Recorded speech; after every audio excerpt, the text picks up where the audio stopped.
ஸ்ரீபெரும்புதூர் ஒன்றியத்தில் டெங்கு காய்ச்சல் தடுப்பு என்ற பெயரில் பல லட்சம் முறைகேடு. காஞ்சிபுரம் மாவட்டம் ஸ்ரீபெரும்புதூர் ஒன்றியத்தில் டெங்கு காய்ச்சல் தடுப்பு பணிகளின் கீழ் நடந்த 2 மாதங்களில் 12 லட்சம் ரூபாய் செலவானது தொடர்பாக முறைகேடுகள் நடந்துள்ளதாக 2வது வார்டு சுயேட்சை கவுன்சிலர் தியாகராஜன் குற்றம் சாட்டியுள்ளார். இன்று நடைபெற்ற மன்ற கூட்டத்துக்கு அவர் கொசுவலையை போர்த்தி வந்தது பரபரப்பை ஏற்படுத்தியது. மேலும் ஒன்றிய அலுவலகத்தில் ஏசி பழுது பார்க்கும் பணிக்கு 1 லட்சம் ரூபாய் செலவாகியதாகவும், தலைவரின் வாகன பழுது மற்றும் அலுவலக தூய்மை பணிகளில் பல லட்சம் முறைகேடு நடந்துள்ளதாகவும் அவர் புகார் தெரிவித்தார்.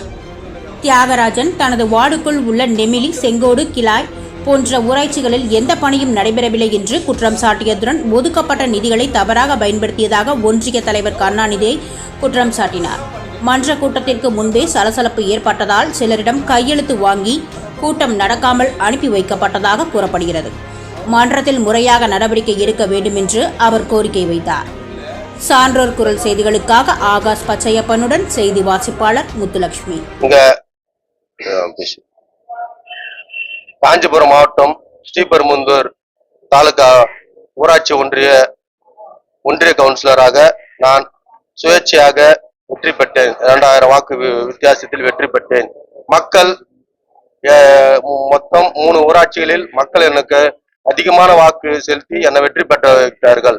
ஆனால் இங்க ஸ்ரீபெரும்புதூர் ஊராட்சி கூட்டத்தொடர் 11 கூட்டத்தொடர்கள் இதுவரை நடந்திருக்குது. அந்த கூட்டத்தொடர்களில் எந்த ஒரு வேலையும் நான் சார்ந்த 3 ஊராட்சிகளில் எனக்கு எந்த வேலையும் எனக்கு சரியாக கொடுப்பதில்லை. நான் கேட்டால் தருகிறேன் என்று சொல்கிறார். பணம் இல்லை என்று சொல்கிறார். ஆனால் அவரு சேர்மன் இருக்கிற சத்யா அவர்கள் மட்டும் 50 லட்சத்துக்கு வேலை செய்யறாரு. ஸ்கூல் வேலை செய்யறாங்க, எல்லா வேலையும் செய்யறாங்க. வீடியோவை கேட்டா நான் வீடியோ பணம் இல்லைங்கன்னு சொல்றாங்க. ஆனா இந்த கூட்டத்தொடர்ல 11வது கூட்டத்தொடர்ல மொத்தம் ஒரு 17 துறை சார்ந்தவங்க இருக்கிறாங்க. அந்த துறை சார்ந்தவங்கல யாருமே இங்க அதிகம் வரதே கிடையாது. இதுல இந்த கூட்டத்தொடரிலேயே மொத்தம் 17 கூட்டத்தொடர்ல தீர்மானம் அளிப்பதிலே வைக்கப்பட்டுள்ளது. 27 மொத்தம். அந்த 27ல 10 தீர்மானங்கள்ல